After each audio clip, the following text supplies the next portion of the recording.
everyone. Welcome to International Financial Management.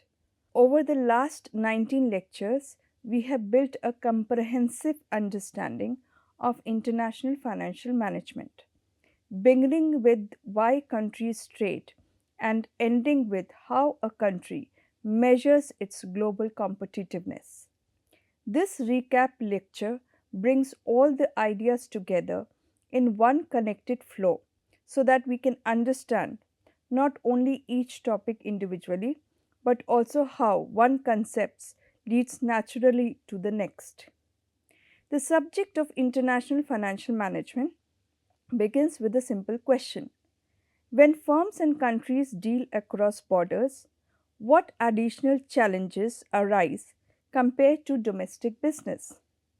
The answer is that international business involves multiple currencies, fluctuating exchange rates, political risk, economic instability, different tax systems, varying interest rates, and uncertainty in the movement of capital. International financial management, therefore, is concerned with managing all financing decisions that arise when business is conducted internationally. Its scopes include foreign exchange market operations, exchange rate forecasting, international investment decisions, international financing decisions, political and economic risk management, cross-border cash flows management, and international taxation issues. The major objective of international financial management are maximizing shareholders' wealth, minimizing the global cost of capital, managing currency risk and country risk, ensuring liquidity across countries, and optimizing taxation globally. Once we understand the scope, the next question becomes, why are exchange rates so important? Exchange rates determine how much one currency is worth in terms of another. Since international trade and investment involve different currencies, exchange rates affect exports, imports, profits, borrowing cost, and competitiveness. To understand modern exchange rates, we studied evolution of the international monetary system in details, starting from gold specie standard to emergence of clean float. Before the First World War, the world followed the gold standard. Under the gold standard, each country's currency was directly linked to gold. Since every currency had a fixed gold value, exchange rate between currencies remained stable. This stability supported trade and investment globally. However, World War I disrupted the gold standard. Governments printed large amount of money to finance war expenditure. Gold reserves fell and countries could no longer maintain gold convertibility. The interwar period then became a period of instability. Countries started devaluing their currencies competitively in order to support exports. This led to uncertainty, trade collapse, and financial distress. During this period, the United States emerged as the strongest economy because it entered the war late and accumulated large gold reserves by supplying weapons and goods to Europe. To restore stability after World War II, countries created the Bretton Woods system in 1944. Under Bretton Woods system, the US dollar became the anchor currency. The dollar was linked to gold at $35 per ounce.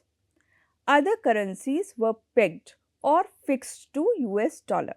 This system provided exchange rate stability for nearly 3 decades. However, over time, the United States supplied more dollars to the world than it could support with gold reserve.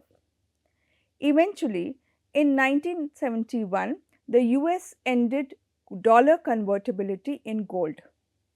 This collapse heightened an important problem known as Triffin dilemma.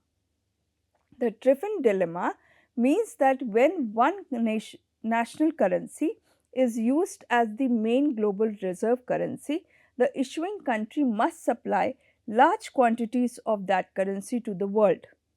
But if it supplies too much, confidence in that currency eventually weakens. To reduce dependence on a single reserve currency, the IMF created special drawing rights in 1969.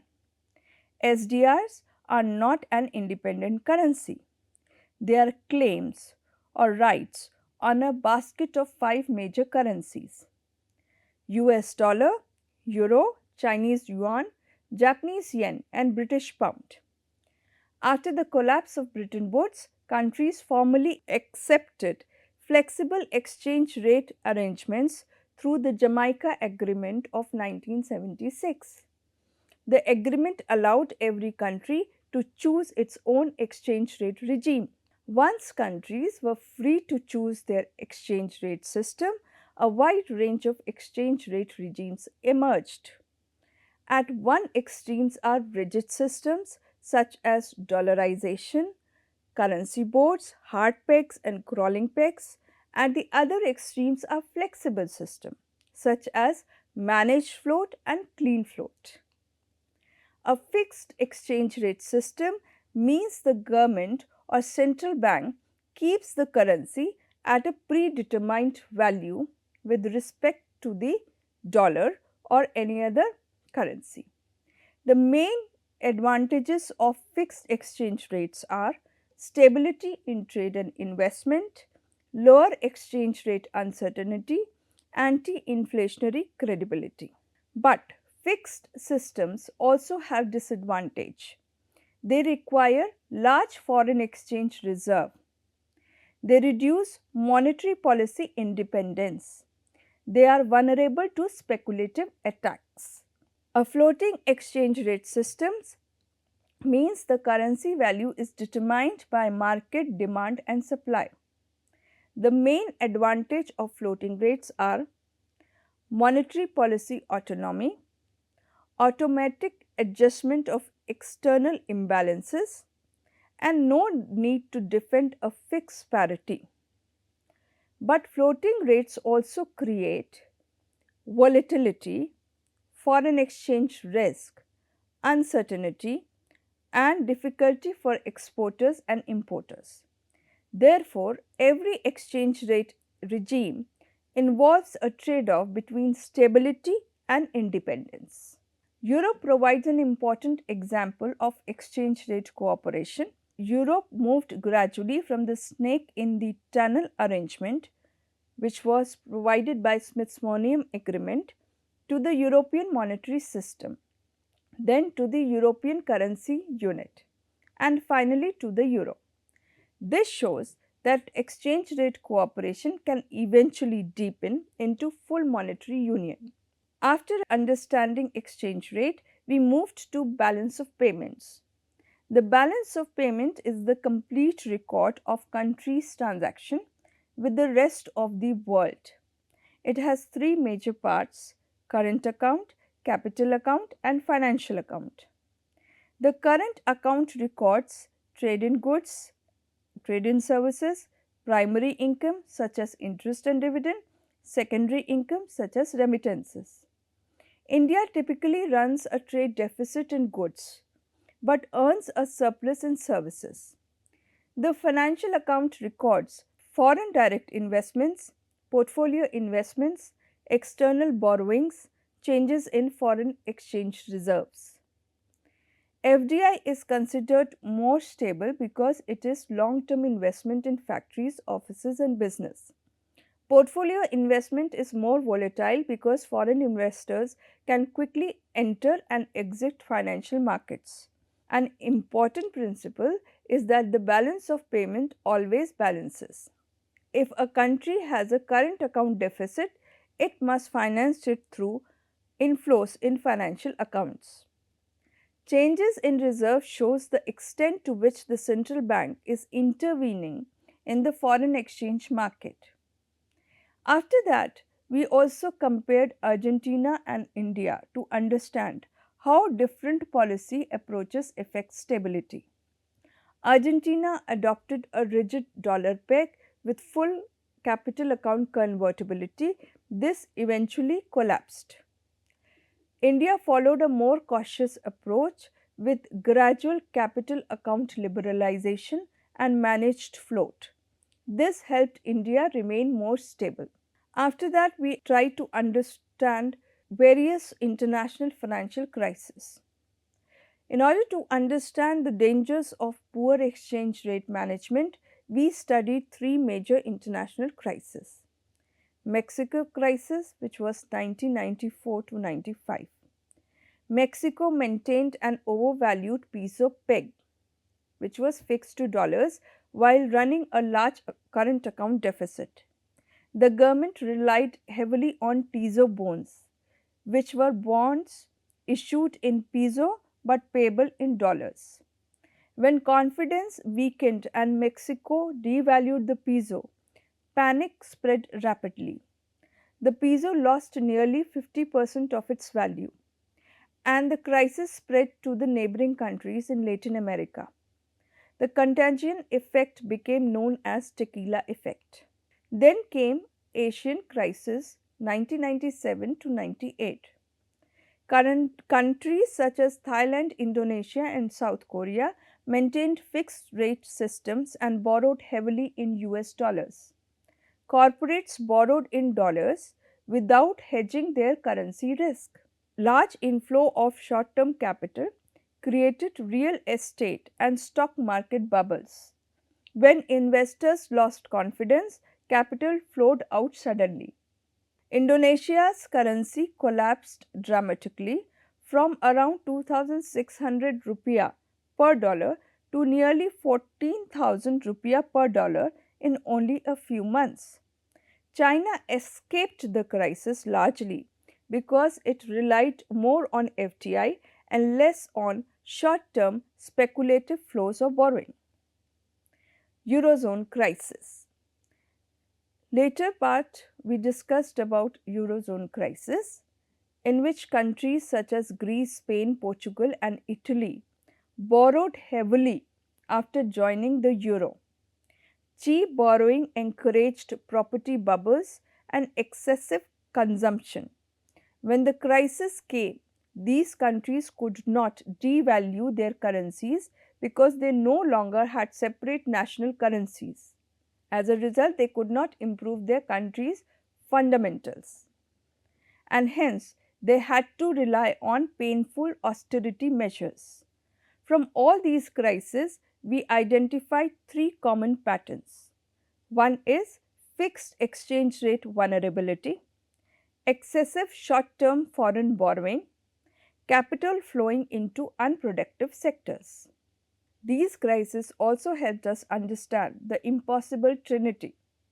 The impossible trinity states that a country cannot simultaneously achieve all three of the following: fixed exchange rate, free capital movement, independent monetary policy. A country can achieve only two of these three goals at the same time.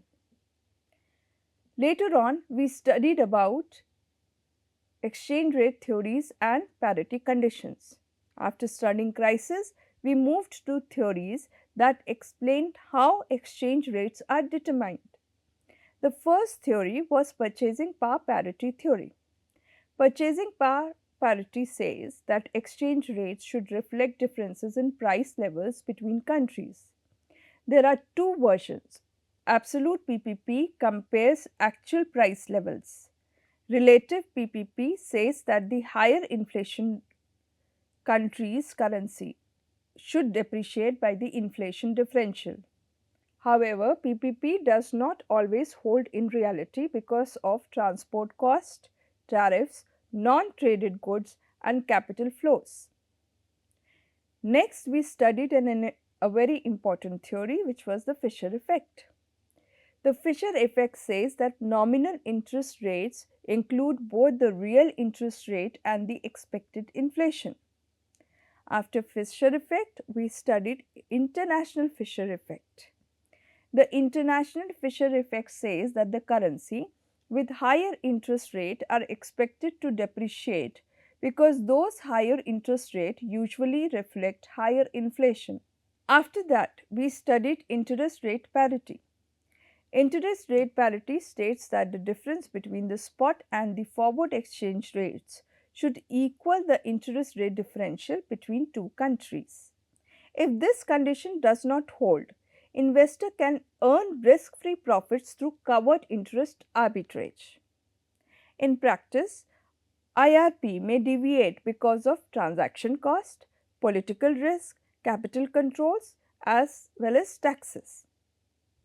We also studied various other theories such as income effect, portfolio balance theory, market expectation theory, and overshooting model, which also determine exchange rate. The income effect says that when a country's income rises, imports also rise because people can afford to buy more foreign goods. Higher imports increase demand for foreign currency and may weaken the domestic currency. Portfolio balance theory says that the exchange rates are influenced by how investors allocate their wealth between domestic and foreign assets. If investors prefer foreign assets, demand for foreign currency rises and the domestic currency weakens. Market expectation theory says that the exchange rates are strongly influenced by what investors expect about the future. If markets expect depreciation, they may start selling the currency immediately, making depreciation happen even faster. The overshooting model is particularly important. It says that the exchange rates often move too much in short run because financial markets adjust immediately while prices of goods and services adjust slowly. This explains why exchange rates can be highly volatile in short run even if PPP holds in the long run. We also discussed exchange rate pass-through. Exchange rate pass-through measures how much of the currency change gets reflected in import and export prices. If pass-through is high, currency depreciation quickly leads to inflation.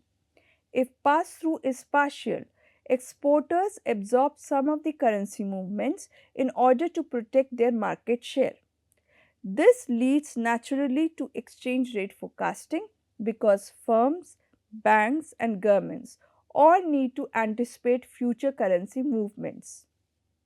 Then we studied two major forecasting methodologies, which were fundamental forecasting and technical forecasting. In fundamental forecasting, we use macroeconomic variables to forecast exchange rate. The variables are inflation, interest rate, GDP growth, trade balance, money supply, and fiscal deficit. Technical forecasting uses historical price movements, charts, trends, support and resistance levels, and moving averages. Fundamental analysis is more useful for identifying long-term direction, while technical analysis is more useful for identifying short-term timings. In practice, most analysts combine both methods. Once we understood how exchange rate moves and how they can be forecast, we studied how the foreign exchange market actually operates. We understood about the foreign exchange quotations first, which are divided into direct quote, indirect quote, American or European terms. A direct quote expresses domestic currency per unit of foreign currency. For example, USD INR is 84.50 means 1 USD dollar cost 84.50 rupees. An indirect quote is the reciprocal. We then also studied American and European terms. We studied how banks quote exchange rate. The banks quote two prices. One is the bid rate, which is the rate at which bank buys foreign currency. The other is the ask rate, the rate at which the bank sells foreign currency. The difference between them is called the spread, which represents the bank's profit margin. The Forex market has three levels: interbank market, corporate market, and retail market. The interbank market has the narrowest spread, while retail customers face the widest spread. When a direct exchange rate between two currencies is not available, the US dollar acts as a bridge currency. This gives us cross rate. For example, if we need INR Canadian dollar and only USD by INR and USD by Canadian dollar are available, we arrive the cross rate through the dollar. Cross rate spreads are wider because the bank applies margin on both currencies pair. We also studied triangular arbitrage. Triangular arbitrage occurs when the quoted cross rate differs from the theoretical cross rate. Modern trading algorithm eliminates such opportunity very quickly. Then we moved from interbank rates to merchant rates used for exporters and importers. TT or telegraphic transfer is the base merchant rate. It applies when there is no transit delay and the bank's Nostra account has already been credited or debited. Bill buying rate is lower than TT buying rate because the bank deducts interest for normal transit period. Bill selling rate is higher than TT selling rate because the bank adds interest for the usance period. Thus, the complete hierarchy is: bill buying usance is the lowest rate for the exporter, TT buying is the higher than bill buying, TT selling is lower than the bill selling, bill selling usance is the highest rate for the importer. Later on, we also studied the letter of credit. A letter of credit is the written guarantee given by a bank to an exporter that payment will be made if all required documents are presented correctly. It reduces the trust problems between buyer and seller located in different countries. Two important institutions are involved in Forex market practices: FIDI, which governs foreign exchange rules and conventions, and FIMDA, which provides the interest rate benchmarks used in Forex calculations. Finally, we studied how to measure whether a currency is competitive overall. A country's exchange rate against one currency is not enough. What matters is the currency movement against all major trading partners. This is where near and rear become important. Near stands for nominal effective exchange rate. It is a trade weighted average of country's exchange rate against its major trading partners. Near above 100 means the currency has appreciated relative to the base year. Near below 100 means the currency has depreciated. Rear stands for real effective exchange rate. Rear adjust near for inflation differential. Rear above 100 means the currency is overvalued in real terms and exports become relatively expensive. Rear below 100 means the currency is undervalued and exports become more competitive. India's rear has often remained above 100 even when the rupee has depreciated nominally, because India's inflation has usually been higher than that of its trading partner. We also studied the J curve. The J curve effect says that after a currency depreciates, the trade balance may worsen initially before improving later. This happens because import payments rise immediately while export volumes take time to adjust. Usually, the improvement in the trade balance takes over 12 to 18 months. For a country like India, exchange rate management is especially important because India depends heavily on imported crude oil. Therefore, the RBI must constantly balance two objectives: maintaining export competitiveness and preventing imported inflation. Now comes the final conclusion. International financial management is ultimately about balancing opportunities with risk. International business creates opportunities through larger markets, global investment, and cheaper financing. At the same time, it creates more volatile exchange rates, capital flows, inflation differences, crisis, and political uncertainty. Therefore, the role of the international financial management is not only to understand exchange rates in foreign market, but also to manage uncertainty in a way that supports long-term stability and growth. This is what we are going to study in the coming lectures. That's all for now. Thank you so much. See you in the next lecture.